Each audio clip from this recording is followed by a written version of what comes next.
گرامی قدر حاضرین و سامعین، آج کی نشست میں سورۃ المجادلہ 28ویں پارے کی جو پہلی صورت ہے اور سورۃ الممتحنہ 28ویں پارے ہی کی جو تیسری صورت ہے، ان دو صورتوں کی آیات مقدسہ میں نے تلاوت کی۔ 28ویں پارے کے اندر تمام کی تمام صورتیں، بلکہ آپ یوں کہہ لیجئے کہ 27ویں پارے کے آخر سے سورۃ الحدید اور اس کے بعد 28ویں پارے کی تمام صورتیں، یہ سب مدنی صورتیں یعنی ہجرت کے بعد نازل ہوئی، اور مدنی صورتوں کی خصوصیت ہوتی ہے احکامات کو بیان کرنا۔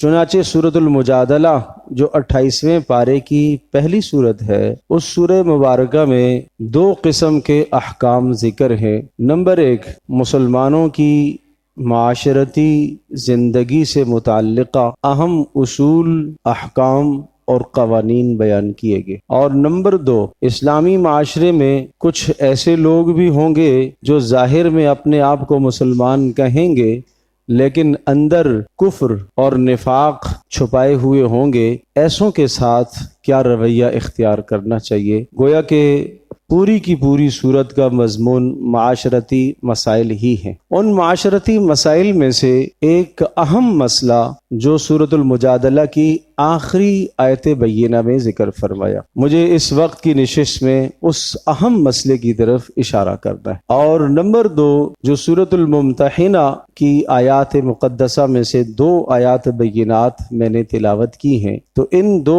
آیات بینات میں بھی وہی مسئلہ خوب اہمیت کے ساتھ اجاگر کیا گیا ہے جس کو سورۃ المجادلہ کی آخری آیت میں بیان کیا گیا۔ قصہ اس طرح سے ہے، پہلے میں سورہ ممتحنہ کے متعلقہ کچھ باتیں عرض کرتا ہوں۔ رسول اکرم صلی اللہ تعالی علیہ وسلم جب ہجرت فرما کر مدینہ طیبہ تشریف لے گئے تو حضرت صلی اللہ تعالی علیہ وسلم کے ساتھ ایمان لانے والے صحابہ کرام اور صحابیات تمام کی تمام رضی اللہ عنہن وعنہم اجمعین، سب کے سب وہ بھی ایمان لانے والے ہجرت کر کے مدینہ چلے گئے۔ رسول اکرم صلی اللہ تعالی علیہ وسلم کی زوجہ محترمہ حضرت عائشہ رضی اللہ تعالی عنہا کی بہن ہیں اسماء بنت ابی بکر، عائشہ بنت ابی بکر، دونوں ابوبکر صدیق رضی اللہ تعالی عنہ کی بیٹیاں ہیں، لیکن دونوں کی مائیں الگ الگ ہیں۔ حضرت عائشہ رضی اللہ تعالی عنہا کی والدہ ام رومان ہیں اور وہ اسلام لائی ہیں، سیدنا ابوبکر صدیق رضی اللہ تعالی عنہ کی اہلیہ محترمہ ہیں، اور جو دوسری بیوی تھی وہ اس کا نام تھا قتیلہ، وہ مسلمان نہیں ہوئیں، اور بعض روایات میں آتا ہے کہ اسلام سے پہلے ہی ابوبکر صدیق رضی اللہ تعالی عنہ نے اسے طلاق دے دی۔ اس سے ایک بیٹی تھی اسماء بنت ابی بکر، یہ جو مشہور نام ہے حضرت اسماء رضی اللہ تعالی عنہا، جلیل القدر صحابیت۔ تو یہ سیدنا ابوبکر صدیق رضی اللہ تعالی عنہ کی تربیت میں تھی، اور چونکہ مسلمان ہوئیں اور پھر ہجرت کی، تو جب ہجرت کر کے یہ مدینہ منورہ آ گئیں تو اس کے بعد ایک مرتبہ ان کی والدہ ان سے ملنے کے لیے آئی۔ تو والدہ ملنے کے لیے آئی تو والدہ نے بہت سارے تحفے تحائف اپنی بیٹی کے لیے لائے مکہ سے، اگرچہ وہ مسلمان نہیں تھی، اور تحفے تحائف لے کر آئی اور اپنی بیٹی کو ملنے کے لیے مدینہ آئی۔ تو حضرت اسماء رضی اللہ تعالی عنہا نے 2 کام کیے۔ پہلا تو یہ کام کیا کہ اس وقت تک آپ سے ملاقات نہیں کروں گی جب تک میں رسول اللہ صلی اللہ تعالی علیہ وسلم سے پوچھ نہ لوں میرا آپ سے ملنا درست بھی ہے کہ نہیں۔ نمبر 2، آپ کے لائے ہوئے تحفے تحائف اس وقت تک نہیں وصول کروں گی جب تک میں رسول اللہ صلی اللہ تعالی علیہ وسلم سے پوچھنا۔ پیارے نبی صلی اللہ تعالی علیہ وسلم سے یہ سوال فرمایا تو رسول اکرم صلی اللہ تعالی علیہ وسلم نے ملنے کی اجازت۔ یہاں بات عرض کرنے کی یہ ہے کہ اس کو کہتے ہیں ایمانی غیرت، ایمانی محبت، ایمانی جذبہ اور ایمانی بلندی اور رفعت کا یہ حال ہے کہ ماں ہے، سگی ماں ہے، لیکن اس وقت تک نہیں مل سکتی جب تک رسول اللہ صلی اللہ تعالی علیہ وسلم سے میں مسئلہ معلوم نہ کروں، جب تک پیارے نبی صلی اللہ تعالی علیہ وسلم مجھے اجازت نہ دے دیں۔ اس پر یہ آیات مقدسہ سورۃ الممتحنہ کی نازل ہوئی، لا ینہاکم اللہ۔ اب آیات کا ترجمہ میں کرتا ہوں تو آپ ملاحظہ فرمائیے کہ مجھے اور آپ کو کیا کرنا چاہیے۔ لا ینہاکم اللہ، اللہ تمہیں نہیں روکتا، عن الذین، ان کافروں سے، لم یقاتلوکم فی الدین، جو دین کے معاملے میں تمہارے ساتھ نہیں لڑے، وَلَمْ يُخْرِجُوكُمْ مِنْ دِيَارِكُمْ، اور جن کافروں نے تمہیں تمہارے ملک سے یا تمہیں تمہارے گھروں سے نہیں نکالا، أَن تَبَرُّوهُمْ، اس بات سے اللہ تمہیں نہیں روکتا کہ تم ان کے ساتھ احسان کرو، وَتُقْسِطُوا إِلَيْهِمْ، اور ان کے ساتھ انصاف کا معاملہ کرو، إِنَّ اللَّهَ يُحِبُّ الْمُقْسِطِينَ، اللہ تبارک تعالی انصاف کرنے والوں کو تو پسند کرتا ہے۔ تو اسماء رضی اللہ تعالی عنہا کو جواب مل گیا کہ آپ کی والدہ نے مکہ مکرمہ سے نہ تو آپ کو نکالنے میں کوئی کوشش کی اور نہ ہی ان کافروں کا، مشرکین مکہ کا، قریش مکہ کا ساتھ دیا، لہٰذا جب انہوں نے ساتھ بھی نہیں دیا اور انہوں نے کوشش بھی نہیں کی تو آپ ان کے ساتھ مل سکتی ہیں اور ان کے ساتھ احسان اور بھلا بھی کر سکتی ہیں۔ اسلام اس احسان کا حکم دیتا ہے اور اس قسم کے احسانات کرنا اور ایسے لوگوں کے ساتھ احسانات کرنا اللہ کو پسند ہے۔ پتہ یہ چلا کہ وہ کافر جو آپ کے خلاف برسر پیکار نہیں ہیں، برسر جنگ نہیں ہیں اور وہ آپ کے دشمن نہیں ہیں، ہے تو کافر مگر آپ کا دشمن نہیں ہے، پھر سنیے، ہے تو کافر مگر آپ کا دشمن نہیں ہے، تو ان کے ساتھ اگر آپ احسان اور رواداری کا معاملہ کریں تو کوئی حرج نہیں ہے، اسلام اس بات کو سراہتا ہے اور اجازت دیتا ہے۔ اب اگلی آیت سنیے گا، انما ینہاکم اللہ، خوب اچھی طرح سے ذہن نشین کر لو، انما، خبردار، جان لو، سمجھ لو، انما ینہاکم اللہ، اللہ تم سب کو روکتا ہے، اللہ تمہیں منع کرتا ہے، عن الذین قاتلوکم فی الدین، ان کافروں کے معاملے میں کہ جو آپ کے ساتھ دین کے معاملے میں لڑ رہے ہیں۔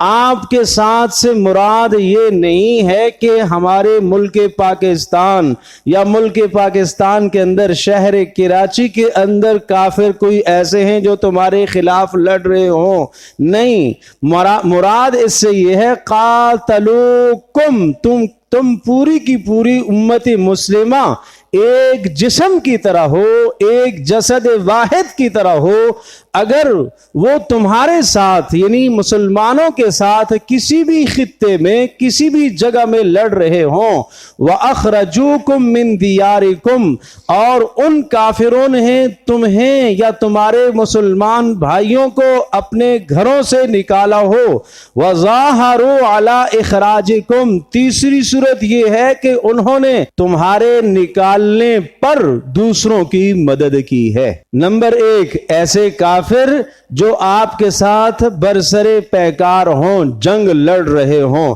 نمبر دو، ایسے کافر جنہوں نے آپ کو اپنے ملک سے یا آپ کی کسی مسلمان آبادی کو ان کے علاقوں سے، ان کے گھر سے نکالا ہو، ملک بدر کیا ہو۔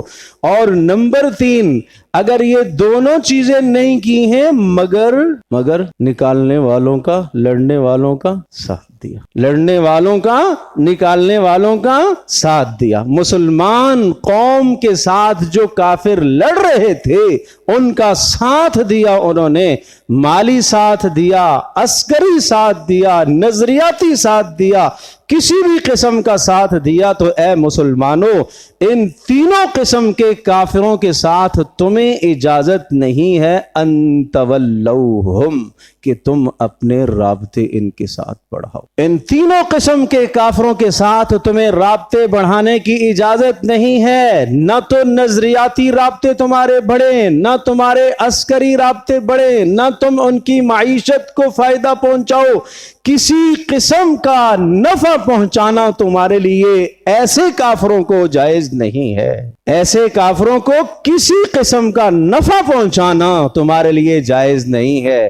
یہ جو ہم سوشل بائیکاٹ کی بات کر رہے اور اسی طرح سے یہود و نصارہ کی مصنوعات سے بائیکاٹ کی بات کر رہے، یہ قرآن کہہ رہا ہے، یہ قرآن مجید کہہ رہا ہے۔ تمہیں کسی طرح سے زیب نہیں دیتا کہ ایسے کافروں کے ساتھ تمہارے روابط ہوں اور ایسے کافروں کے ساتھ تمہاری مالی امداد ہو، ایسے کافروں کی معیشت کو تم مضبوط کرو اور ایسے کافروں کے ساتھ کسی بھی قسم کی تم مدد کرو، یہ تمہارے لیے جائز نہیں ہے۔ اچھا، اگر کر لیا تو کیا ہوگا؟ سوال یہ ہے کہ اگر ہم نے کر لیا تو کیا ہوگا؟ ہم نے مصنوعات سے بائیکاٹ کر لیا تو کیا نتیجہ؟ اور اگر ہم نے نہیں کیا، اگر ہم نے مصنوعات سے بائیکاٹ نہیں کیا مثال کے طور پر، اور ہم نے کافر ممالک کو فائدہ پہنچا دیا، تو بھئی ہم نے 10 روپے کی چیز خرید لی ہے، ہم نے 50 روپے کی چیز خریدی ہے، اور غیر مسلم قوم جو مسلمانوں کے خلاف برسر پیکار ہے یا مسلمانوں کو گھروں سے نکالنے کی مدد کر رہی ہے یا مسلمانوں کو خود نکال رہی ہے، اگر ہم نے ان سے کوئی چیز خرید لی، ارے میرے عزیز 50 روپے کی چیز میں نے نہ خریدی تو ان کا کتنا بڑا نقصان ہو جائے گا، کتنا بڑا نقصان ہو جائے گا۔ اب سنیے گا، وَمَن يَتَوَلَّهُمْ، فرمایا جو ان کے ساتھ رابطہ بڑھائے گا، جو ان کی معیشت کو مستحکم کرے گا۔ قرآن یہ نہیں کہہ رہا کہ کروڑوں کی معیشت کو مستحکم کرو، جو ان کو فائدہ پہنچائے گا، جو ان کو نفع پہنچائے گا، تو کیا کہا، وہ کیا ہوگا اس کا انجام؟ فَأُولَئِكَ هُمُ الظَّالِمُونَ، ایسا شخص ظالم قرار دیا جائے، ایسا شخص ظالم قرار دیا جائے۔ تو پھر ہم کیوں ظلم والا کام کریں؟ ہم کیوں وہ عمل کریں جو ظالمانہ عمل ہو؟ ہم کیوں وہ کسی کو نفع پہنچائیں اور اس نفع سے، چاہے میں عرض کر رہا ہوں 10 روپے کا نفع ہے، چاہے وہ 5 روپے کا نفع ہے، اور وہ آپ کا دیا ہوا پیسہ، آپ کے دیے ہوئے 5 روپے یا 10 روپے، اس سے کوئی چیز خریدی جائے، کوئی اسلحہ خریدا جائے اور وہ مسلمان کے سینے میں وہ گولی لگے، مسلمان بچے کے سینے میں وہ گولی لگے، میں کیوں مدد کروں؟ میں کیوں ایسوں کی مدد کروں؟ مجھے اسلام اس کی اجازت نہیں دیتا۔ اب دوسری آیت اس کو آپ ملاحظہ کیجئے، یہ قصہ ہے غزوہ بدر کا۔ کیا آپ جانتے ہیں غزوہ بدر کا محرک اور سبب کیا تھا؟ غزوہ بدر کا محرک اور سبب کیا تھا؟ یہ بات تو ہے کہ اسلام اور کفر کا سب سے بڑا معرکہ وہ غزوہ بدر ہے، لیکن غزوہ بدر کیوں پیش آیا تھا؟ پیارے پیغمبر صلی اللہ تعالی علیہ وسلم جب ہجرت کر کے مدینہ طیبہ تشریف لے گئے تو آپ علیہ الصلوۃ والسلام کی نگاہیں قریش مکہ کی معیشت پر تھی ہی تھی کہ اگر ان کی معیشت مستحکم ہو گئی تو یہ ہمارے سامنے لڑنے کے لیے آئیں، اور یہ مدینہ میں جو موجود یہود ہیں ان کے ساتھ گٹھ جوڑ کر کے ہمیں نقصان پہنچائیں گے۔ رسول اللہ صلی اللہ تعالی علیہ وسلم کو اطلاع ہوئی کہ ایک قافلہ جو ہے شام کو جا رہا ہے، قریش مکہ کا قافلہ۔ آپ علیہ الصلوۃ والسلام نے اس کے در پہ ہونے کا ارادہ فرمایا، وہ نکل گیا۔ آپ نے اپنے رفقا کو راستوں پر متعین کر دیا، چونکہ جہاں بدر کا معرکہ پیش آیا تھا تو یہ جگہ مدینہ منورہ سے قدر قریب ہے اور یہ شاہراہ ہے، شام سے آنے والوں کا راستہ ہے، آنے جانے والوں کا راستہ ہے بدر۔ تو آپ علیہ الصلوۃ والسلام نے اپنے اصحاب کو نامزد فرمایا، متعین فرمایا کہ جب یہ قافلہ شام سے واپس آئے تو مجھے اطلاع کر۔ تو صحابہ کرام رضی اللہ عنہم اجمعین اس پر تعینات ہو گئے اور انہوں نے رسول اکرم صلی اللہ تعالی وسلم کو اطلاع کر دی کہ اب یہ قافلہ شام سے تجارت کا بڑا سامان خرید کر واپس مکہ کو روانہ ہو گیا۔ چنانچہ پیارے پیغمبر صلی اللہ تعالی علیہ وسلم اپنے 313 جان نثاروں یا 318 یا 319 بعض مردم شماریوں میں بچوں کو بھی شمار کیا گیا تو 319 ہو گئے، اور بعض لوگ راستے میں مل گئے تو پھر ان کو ملا کر 321 ہو گئے۔ بہرحال عمومی تعداد 313 ہی بیان کی جاتی ہے، کوئی مذائقہ نہیں۔ تو وہ 313 جان نثاروں کو رسول اللہ صلی اللہ تعالی علیہ وسلم لے کر اس قافلے کے تعاقب کے لیے نکلے، جو ابو سفیان جو قریش مکہ کے سردار تھے ان کا قافلہ تھا، اور یہ تقریباً 90 افراد پر مشتمل یہ قافلہ تھا۔ یوں سمجھ لیجئے گا کہ مکے کی معیشت بہت بڑی اس قافلے کے پاس تھی اس وقت، اور طے یہ تھا کہ یہ سارا سامان وہاں لے جایا جائے گا اور اس سے جو منافع حاصل ہوں گے وہ سب کے سب مسلمانوں کے خلاف استعمال ہوں گے، اور یہود کے ساتھ گٹھ جوڑ کر کے ہم نے مسلمانوں کو ختم کرنا ہے، ان پر حملہ کرنا ہے، یہ اغراض و مقاصد تھے۔ تو نبی علیہ الصلوۃ والسلام نے اس قافلے کا پیچھا کیا، اور جب ادھر قریش مکہ کو اطلاع ہو گئی تو وہ اپنے اس معاشی قافلے کی حفاظت کے لیے انہوں نے وہاں سے لشکر روانہ کیا جو 1000 افراد پر مشتمل تھا۔ رسول اللہ صلی اللہ علیہ وسلم اور آپ کے جان نثار اس قافلے کے در پہ تھے، اور کافر اس قافلے کا تحفظ کر رہے تھے، اور ادھر اللہ کی مرضی کچھ اور تھی، اللہ کی تقدیر اور بن رہی تھی کہ یہ 313 کو 1000 کے لشکر کے ساتھ لڑانا ہے۔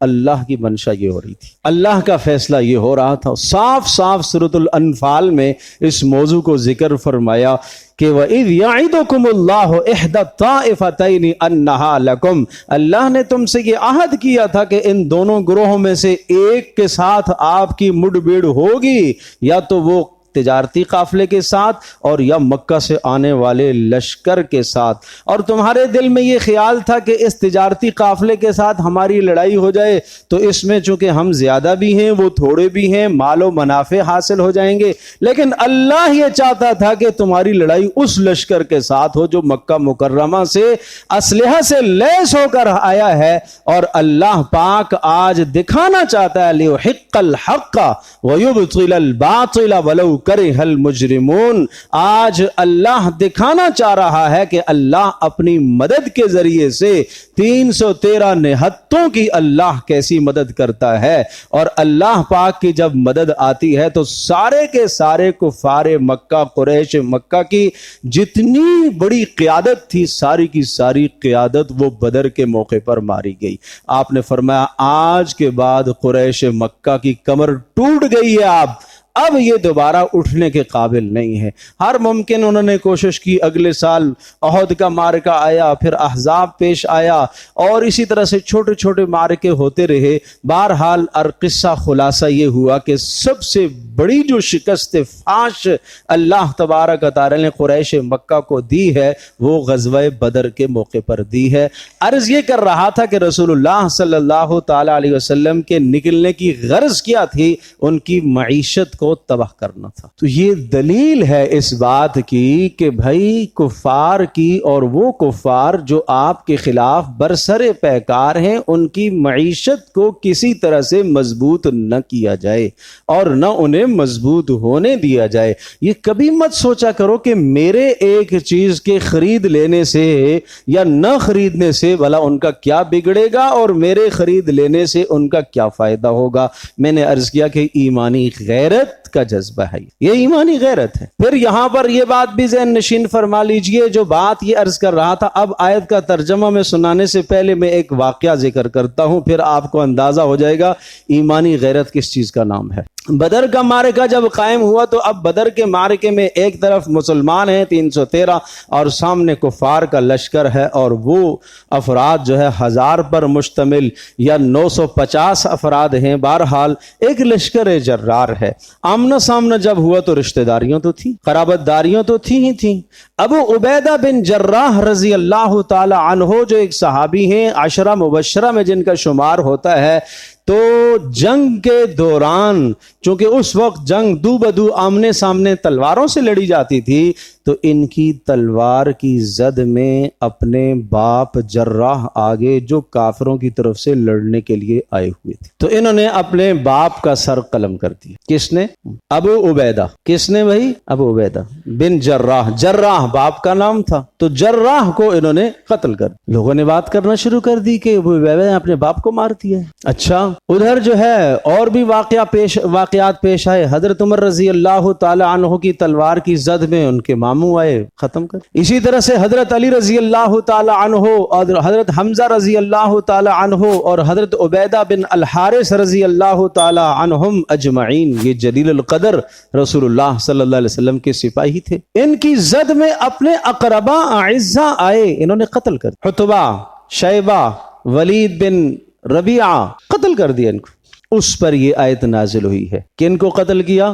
اپنے رشتہ داروں کو۔ کیوں؟ وہ اللہ اور اس کے رسول کے خلاف برسر پیکار تھے، جنگ میں تھے۔ تو اب آیت سنیے گا، لا تجد قوما یؤمنون باللہ والیوم الآخر، فرمایا وہ لوگ جو اللہ اور آخرت پر ایمان رکھتے ہیں، یوادون من حاد اللہ ورسولہ، آپ نہیں پائیں گے دوستیاں رکھنے والا ان لوگوں کو جو اللہ اور اس کے رسول کا دشمن ہو، ولو کانوا آباءہم، چاہے ان کے باپ ہوں، او ابناءہم، چاہے بیٹے ہوں، او اخوانہم، چاہے بھائی ہوں، او عشیرتہم، چاہے ان کا کنبہ اور قبیلہ ہو۔ بھائی کی بات آئی تو ایک بات سنا دوں، حضرت مصعب بن عمیر رضی اللہ تعالی عنہ، اسی موقع پر مصعب بن عمیر رضی اللہ تعالی عنہ مسلمانوں کی طرف سے اور ان کے سگے بھائی کافروں کی طرف سے، سگے بھائی، اور اس سگے بھائی کو ایک انصاری نے جب قیدی بنانے کے لیے پکڑا تو اس نے اپنے بھائی مصعب کو آواز دی، مصعب تم تو میرے بھائی ہو نا، مجھے بچاؤ۔ تو مصعب نے ارشاد فرمایا، اپنے انصاری سے کہا مضبوطی سے باندھنا، کس کے باندھنا اس کو، اس کی ماں بڑی مالدار ہے اور اس کو خلاصی کے لیے بڑا مال دے گی۔ پھر اس نے کہا میں تو تیرا بھائی ہوں۔ کیا نہیں، تو میرا بھائی نہیں ہے، میرا بھائی یہ انصاری ہے۔ میرا بھائی کون ہے؟ یہ انصاری ہے۔ اس کو کہتے ہیں ایمانی غیرت، اس کو کہتے ہیں ایمانی حرارت اور ایمانی جذبہ۔ اولئک کتب فی قلوبہم الایمان، ان کے دلوں پر تو اللہ نے ایمان لکھ دیا ہے۔ وأیدہم بروح من، اور اللہ ان کی مدد کرتا ہے۔ ویدخلہم جنات تجری من تحتها الانہار خالدین فیہا، اور اللہ ان کو ان جنتوں میں داخل کرے گا جن کے سامنے سے نہریں بہ رہی ہوں گی۔ رضی اللہ عنہم ورضوا عنہ، ان سے اللہ راضی ہے اور یہ اللہ سے راضی ہیں۔ اولئک حزب اللہ، یہ اللہ کی جماعت ہے۔ الا ان حزب اللہ هم المفلحون، خوب سمجھ لو اللہ کی جماعت تو کامیاب ہونے والی ہی ہے۔ شہید ہو جائے تب بھی کامیاب ہے، غازی بن جائے تب بھی کامیاب ہے، اللہ کی جماعت تو کامیاب ہے۔ تو ان دو صورتوں میں سے جو آیات کا اقتباس میں نے نکالا، ان دونوں کے پس منظر بھی میں نے آپ کے سامنے ذکر کر دیے۔ تو اب بات یہ عرض کر رہا ہوں کہ اس وقت جو کفار کی مصنوعات کے ساتھ ہم بائیکاٹ کی بات کر رہے ہیں اور ہر منبر و محراب سے یہ بات چل رہی ہے اور ہر مسلمان کے ایمان اور اسلام کا یہ تقاضا ہے، تو میں عرض کر رہا ہوں کہ دو وجوہات سے ہم کفار کے ساتھ بائیکاٹ کی بات کر رہے ہیں۔ نمبر ایک تو یہ ہے کہ آپ کے مال سے کسی بھی کافر جو مسلمانوں کے خلاف برسر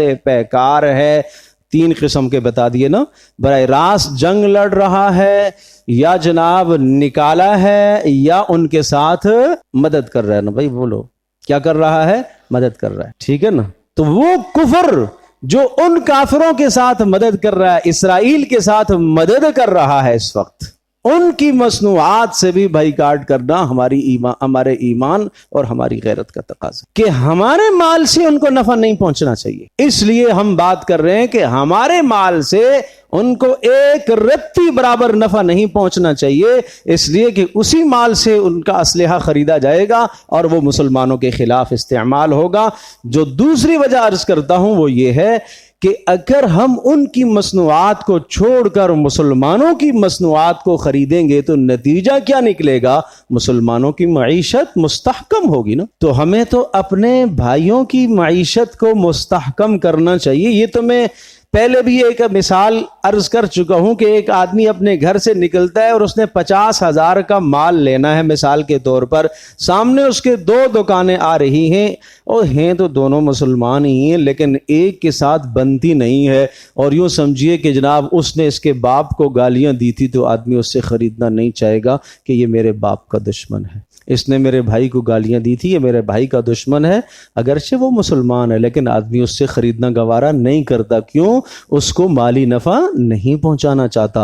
اور جو دوسرا آپ کا دوست ہے یا آپ سے اس کے روابط ہیں تو آپ اس سے خریدنا پسند کریں گے، اس لیے پسند کریں گے کہ آپ اپنا مالی نفع اس کو پہنچانا چاہیں گے۔ تو میرے عزیز دوستو، اپنا مالی نفع کس کو پہنچانا ہے؟ مسلمانوں۔ پھر ایسے مسلمانوں سے بھی میری درخواست ہے جن کی کمپنیاں ہیں، جن کی فیکٹریاں ہیں، جو اس قسم کی مصنوعات بناتے ہیں اپنے ملک کے اندر، ان کو چاہیے کہ اپنی چیزوں میں محنت کر کے اپنا معیار اچھا کریں، اپنا معیار بہتر کریں۔ کیوں آج ہم ہر چیز میں کافروں کی مرہون منت ہیں؟ کیوں آج ہم ہر چیز کے لینے میں ہمارا مسلمان کیوں باہر کی طرف توجہ کرتا ہے؟ اس لیے کہ تمہارے مال میں شاید کوئی کھوٹ ہو، تمہاری چیز میں کوئی نقص ہو، تو بنانے والوں سے بھی درخواست ہے، کمپنیوں سے، فیکٹریوں سے درخواست ہے کہ وہ محنت کر کے اپنی چیزوں کی کوالٹی کو اچھا کریں، بہتر کریں۔ اور نمبر 2، بہتر کرنے کے ساتھ ساتھ اگر وہ اپنی اس تجارت کے اندر، ان مصنوعات کے اندر یہ نیت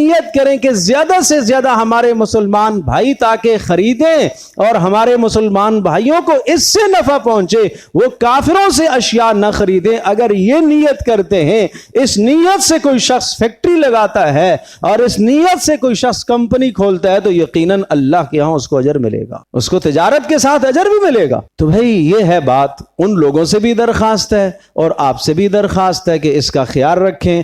جیسا کہ گزشتہ جمعے میں ہم نے بہت ساری مصنوعات کے متعلق عرض کیا تھا کہ کفار کی مصنوعات ہیں، ان سے آپ اجتناب کریں۔ تو آج کے اس بیان میں جو ہمارے مسلم ممالک یا ملک پاکستان کی جو مصنوعات ہیں متبادل طور پر ان کا پرچہ ہم بنا کر لائے ہیں، وہ نماز کے بعد آپ وصول کر لیجئے اور خیال کیجئے آئندہ کے لیے ہم اپنے مال سے غیر مسلم اقوام کو ہم فائدہ نہیں پہنچانا چاہتے ہیں، ہم اپنے مسلمانوں کو فائدہ پہنچائیں گے، سب کوشش فرمائیں گے بھائی۔ اور ایک درخواست میرے پیاروں، میرے عزیزوں، وہ یہ ہے کہ دیکھو یہ بات صرف 2-4 دن کی نہیں ہے کہ جب ممبر سے بات چل رہی ہو اور جب فجر میں قنوت نازلہ پڑھی جا رہی ہو تو آپ بھی بڑے جذبات میں نہیں، آج اسے اپنی زندگی کا معمول بنا لو، آج اسے اپنی زندگی کا معمول بنا لو۔ حتی الامکان ہم غیر مسلم ممالک کی اشیاء کو نہیں خریدیں گے، جہاں ہمیں متبادل اپنی پاکستانی چیز مل رہی ہے، اپنے ملک کی چیز مل رہی ہے، تو اپنے ملک کی معیشت کو، اپنے مسلمانوں کی معیشت کو ہم انشاءاللہ مستحکم کریں گے، کوشش فرمائیں گے سارے انشاءاللہ۔ اللہ تبارک و تعالیٰ آپ کا سننا اپنی بارگاہ میں قبول فرمائے۔ وآخر دعوانا